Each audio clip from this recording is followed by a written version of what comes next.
Əziz idmançılar, əziz dostlar.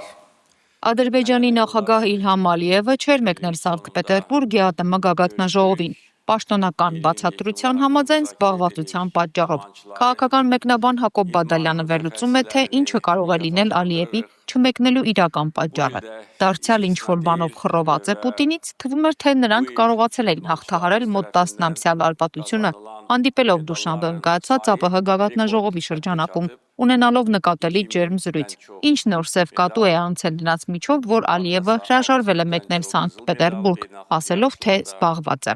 Չլինի թե Բաքվին անհանգստացրել է հայտարարությունը, որ Թեհրանից արել է Իրանի գերագույն հոգևոր առաջնորդի միջազգային հարաբերությունների հարցերի խորհրդական Վիլայաթին, ասելով, թե Իրանի համար չի նկատվում որևէ տարբերություն Թրամփի ուղու եւ Զանգեզուրյան միջանցքի միջև, եւ Թեհրանը դեմ է այդ ծրագրի իրականացմանը։ Վիլայաթին դա ասել էր Հայաստանի դեսպանի հետ հանդիպմանը, բայց դրանից նեղսրտել է Ալիևը, բայց չէ որ նա բոյկոտել է Ռուսաստան այցը։ Ադրբեջանի նախագահը սակայն լավ է պատկերացնում, որ եթե Իրանից հնչել է կոշտ հայտարարություն, ապա այդ հայտարարությունը թերևս համաձայնեցված է Ռուսաստանի հետ, որի հետ Թեհրանը ստորագրել է ռազմավարական համապարփակ գործընկերության մեծ պայմանագիր։ Չէ որ Ալիևը այդ հայտարարությունից առաջ էլ Բաքվում ընդունել էր Իրանի արտաքին գործերի նախարարին, եւ թերևս հիանալի է տիրապետում, թե ինչն ինչոց է։ Վերլուծաբանը չի պնդում, որ այստեղ է Սանկտ Պետերբուրգ չմեկնելու բուն պատճառը, խնդիրը նրանում է, որ հասնելով Թրամփի ուղուն Ալիևը թերևս ակնկալում էր, որ դրա իմպլեմենտացիայի հարցում ի վերջո առաջնորդողը կլինի այն մոտեցումը, որ դավանում է Լոնդոնի առաջնորդությամբ գործող Եվրոատլանտյան գլոբալիստական թևը։ Սակայն այս անգամ էլ աշխատում կայացած Պուտին-Էրդողան քննարկման բովանդակությունը ամենայն հավանականությամբ այնքան էլ չի գոհացրել Ալիևին։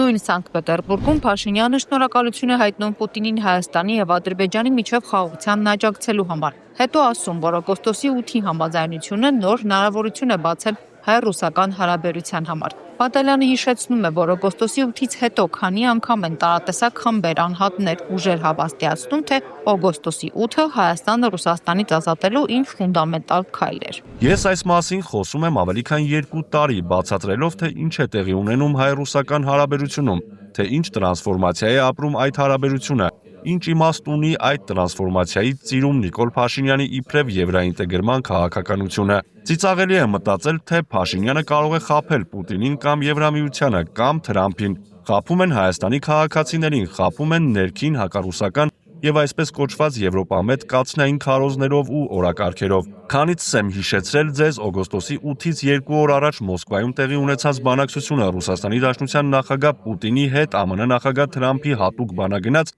Ուիտքոֆի հանդիպումը։ 3.5 ժամ նրանք բանակցել են Մոսկվայում օգոստոսի 8-ից 2 օր առաջ, հետո նրանք հայտարարել են, որ պայմանավորվել են Թրամփ-Պուտին հանդիպման մասին։ Իսկ եթե հայտարարվում է, որ պայմանավորվել են հանդիպման մասին, դա նշանակում է, որ առնվազն այդ փուլի համար գերտերությունների ղեկավարները էական համաձայնությունների են հասել։ Օգոստոսի 8-ից մեկ շաբաթ անց Ալյասկայում կայացել է հանդիպում, որի ընթացքում Պուտինն ու Թրամփը դրսևորել են փոխադարձ վստահության ցուցադրական ակտ։ Նրանք Թրամփի ծառայական մեքենայով են համատեղ մեկնել օդանավականից բանակցության վայր։ Դրանք բացառիկ դրվագներ են այդ պետությունների ղեկավարների մակարդակում։ Ալյասկայում հայտարարել են, որ միայն ուկրաինական թեմա չէ, որ քննարկել են, այլ միջազգային հարցերի լայն շրջանակ։ Եվ այս ամենի պարագայում Հայաստանում լրջորեն լսել հեքիաթներ այն մասին, թե Թրամփը Հայաստանից դուրս է հանում Պուտինին, ըստ փորձագետի առնվազն լուրջ չէ։ Սա բոլորովին չի նշանակում, որ Թրամփն ու Պուտինը եղբայրներ են, ոչ, նրանք աշխարհաքաղաքական մրցակիցներ են, ու դրա համար էլ պայմանավորվում են, որովհետև հակառակը կարող է բերել ինքնաոչնչացման մեխանիզմի գործարկման, երբ մրցակցությունը դուրս կգա կառավարելիության սահմաններից։ Մի հետաքրքիր փաստ եւս արձանագրում է վերլուծաբանը Պուտինը ծննդյան տարեդարձի առիթով զանգահարել է Ալիևին, որը ժամանակ չէր գտել գնալ Սանկտ Պետերբուրգ։